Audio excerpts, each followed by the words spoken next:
धम श्री सद्गुरुवे नमः। जन्म शताब्दी पुस्तक माला 83 देवता हमें क्या दे सकते हैं, डे 13। परम पूज्य गुरुदेव वंदे माँ हमें कहाँ ले आए, समझाते समझाते 12 ऑडियो के साथ हमें संतोष की तरफ ले आए। संतोष क्या है? संत, जो संत हृदय होता है ना, वो संतोषी होता है। संतोष का अर्थ ही है संत हृदय होना। और संत हृदय कौन होता है? संत हृदय होता है जिसमें प्रेम, करुणा, संवेदना भरी होती है, जो गंगा जैसा पवित्र होता है, निर्मल होता है, जिसके पास ज्ञान तो सारा होता है, जिसके पास भक्ति तो सारी होती है, लेकिन वो उसको कभी प्रदर्शित नहीं करता है। संत ऐसा होता है जो बताता ही नहीं, इतना सहज रहता है कि उसके व्यवहार से, उसके आचरण से ये जान ही नहीं पाएंगे इनको ज्ञान भी है, इनको भक्ति भी है, इनको कुछ पता भी है। मैं आपको एक उदाहरण के साथ बताती हूँ। अभी कुछ दिन पहले हमें गुरु कृपा से वशिष्ठ गुफा जाने का सौभाग्य प्राप्त हुआ। वहां पर एक संत बैठे थे। अब आवरण से तो नहीं पता था संत है। और वहां पर हम लोग श्री प्रिया के स्टिकर्स लगा रहे थे और गायत्री मंत्र का जप कर रहे थे। गुरुदेव जो करवा रहे थे वो कर रहे थे। बड़ी दिव्य सीरीन ऊर्जा है वशिष्ठ गुफा की। अब क्या हुआ, वो चाय पी रहे थे वहां पर। अचानक से वो मुझसे प्रश्न पूछते हैं कि गायत्री मंत्र का अर्थ बताओ, जानती हो गायत्री मंत्र का अर्थ? तो हमको तो एक ऐसा लगा, उस समय कोई थॉट या कोई धारणा नहीं थी, पर ऐसा लग रहा था कि गांव के कोई व्यक्ति हैं जो बैठे हैं। तो हम सहज भाषा में बोलने लगे गायत्री मंत्र का जो अर्थ हमें गुरुदेव ने बताया। और अचानक से उन्होंने अपना इतना दिव्य स्वरूप प्रकट किया, इतना दिव्य स्वरूप प्रकट किया, बोले ये थोड़ा ना होता है गायत्री मंत्र का अर्थ। और फिर वो खड़े हो गए और उन्होंने इतने दिव्य एक्सप्रेशंस के साथ गायत्री मंत्र का इतना खूबसूरत अर्थ बताया कि उसको मैं रिपीट भी नहीं कर सकती। ना तो मेरी क्षमता है उसको रिपीट करने की जिस तरह उन्होंने समझाया, ना मेरी वो योग्यता है, ना मेरी वो पात्रता है कि मैं उसको रिपीट कर सकूं। और हम लोग 4-5 लोग थे। उन्होंने पूरा ब्रह्मांड नाप दिया। गायत्री मंत्र से वो नटराज की तरफ चले गए, और नटराज से वो गंगा की तरफ चले गए, और फिर वो श्री हरि की तरफ चले गए, फिर वो जगत गुरु की तरफ चले गए। और इतना खूबसूरत वो 15 मिनट बोलते रहे। और फिर थोड़ी सी मीठी सी डांट भी लगाई कि क्वेश्चन बहुत करती है। फिर हमने उनसे पूछा गुरु क्या होते हैं, तो वो जोर जोर से हंसने लगे। पर वो खनक थी, वो दिव्यता थी। और फिर उन्होंने इतनी जबरदस्त इंग्लिश बोली, इस बीच में इतनी जबरदस्त इंग्लिश बोली कि कोई यकीन ही नहीं कर सकता था। तो मित्रों, संत ऐसे होते हैं। और ऐसा लगा कृपा बरसी गुरु की। वो कौन चेतना थी नहीं थी, ये भी जाने दीजिए, ये भी एक हंसी की बात है। पर इतना आनंद अनुभव हुआ। और फिर ये समझ में आया कि संत तो ऐसे होते हैं। और गुरुदेव ने एक संत से भेंट कराई। ऐसा लगा जैसे मान लो बिल्कुल ऐसा लगा जैसे मान लो महर्षि रमण ही थे और गुरुदेव ने उनसे भेंट कराई। ऐसी वाली फीलिंग आई। अब मन की बात है, आई फीलिंग। अब वो थे या नहीं थे मुझे नहीं जाना, लेकिन उसके बाद मैंने महर्षि रमण को आकर बहुत सुना। और लिटरली उनकी बातें और महर्षि रमण की बातें एकदम मैच कर गई। सारी सारी उन्होंने वही बातें बोली थी जो महर्षि रमण ने बोली।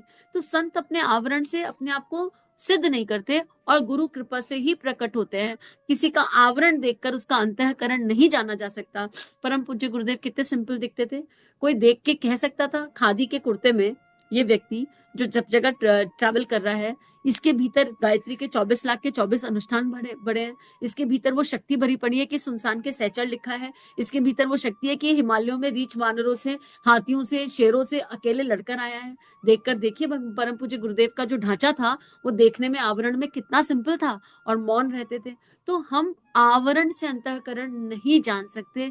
इसलिए गुरुदेव कह रहे हैं कि धारणा मत करना हर किसी के भीतर ईश्वर छुपा बैठा है, तुम्हें दिखे या ना दिखे, हर किसी का सदा सम्मान करो। और संतोष की एनर्जी स्वयं को सिद्ध नहीं करती। अंदर बस मौन मौन मौन मंत्र चलता रहता है। और मंत्र करने वाले हम नहीं होते। फिर हम ये नहीं कहते कि हम मंत्र जप रहे हैं, फिर हो गया ना हम।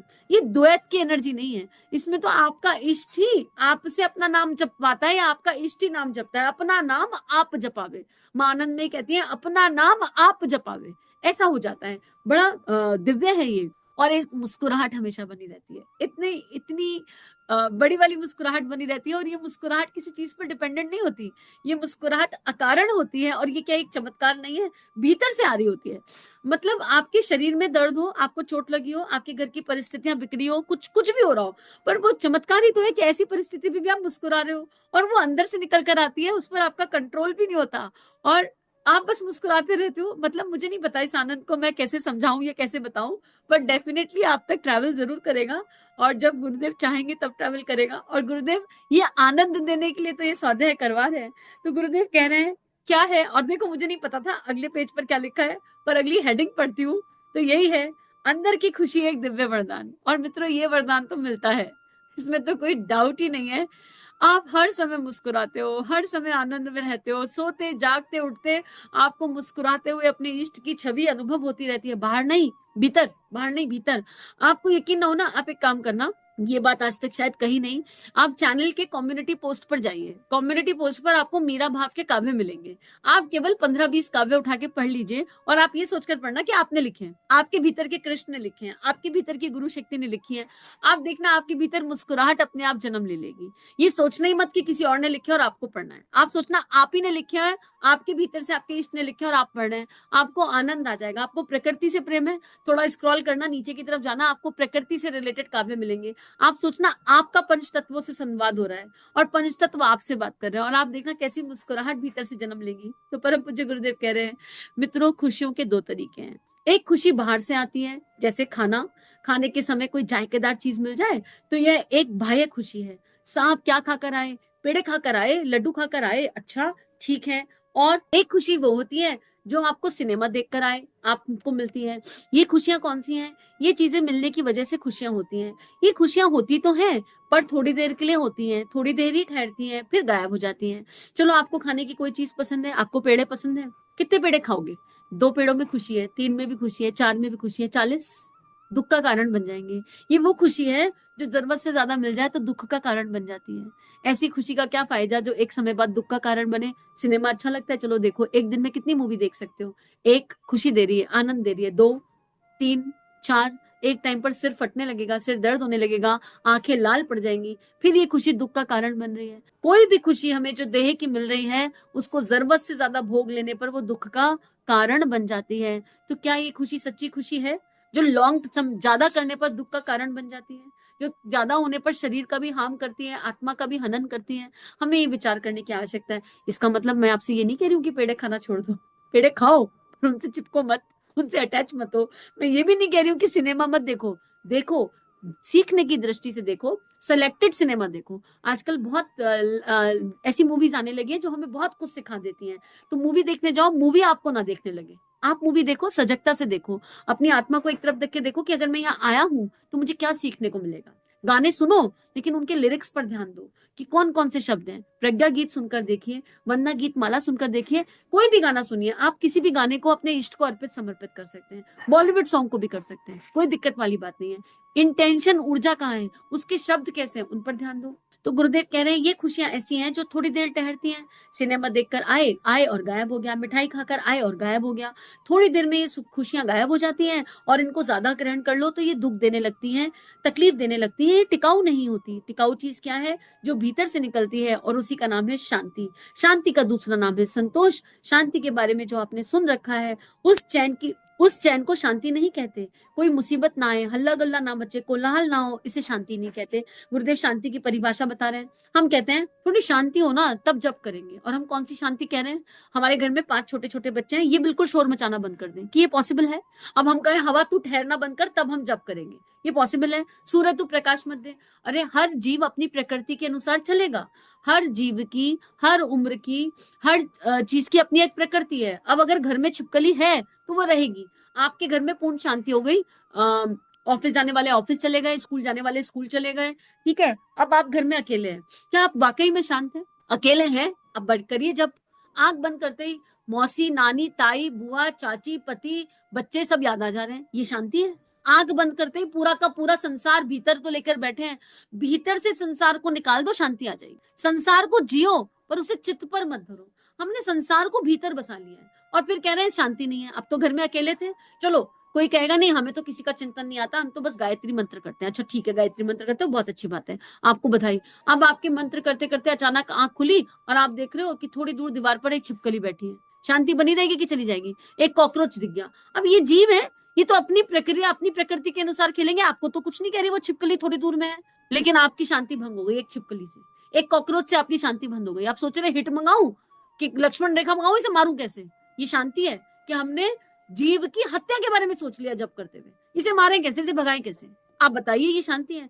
पर हम पूछे गुरुदेव जिस शांति की बात कर रहे हैं वो शांति ऐसी है कि मित्रों आप करोड़ों की भीड़ में बैठ के आंख बंद करोगे, आपका ध्यान लग जाएगा, आपको आवाज आनी बंद हो जाएगी बाहर की, आपको, और उस कोलाहल में भी आपको ईश्वर सुनाई आएगा। आपको हंसी आएगी, है मेरे ईश्वर की कितनी सारी आवाजें एक साथ गूंज रही हैं। आपको हर आवाज में आपके इष्ट की आवाज सुनाई आएगी, एक शांति है। आपको कोलाहल कोलाहल नहीं लगेगा, क्योंकि जो भीतर बज रहा होता है ना वही सुनाई आता है, जो भीतर चल रहा होता है वही सुनाई आता है, उसके सिवा कुछ सुनाई तो नहीं आता है। वही तो रह जाता है। गुरुदेव एक दिव्य शांति की ओर ले जा रहे हैं, एक अद्भुत शांति की, और यहीं से प्रसन्नता निकल कर आती है, यहीं से आनंद निकल कर आता है। इसमें हो सकता है लोग आपके लिए कुछ धारणा बना लें, पर लोग आपके बारे में क्या सोच रहे हैं, अगर ये भी आप सोचोगे तो आपकी शांति फिर चली जाएगी। सोचने दो ना जिसको जो सोच रहा है, अपना कर्म करो, अपने गुरु के कहे अनुसार। सत्य स्वयं प्रकाशित है, स्वयं को सिद्ध मत करो। मान लो आपने आंख बंद करी और आपका ध्यान लग गया, ठीक है, आपके हिसाब से आप जप कर रहे थे, ये एक बहुत कॉमन चीज है।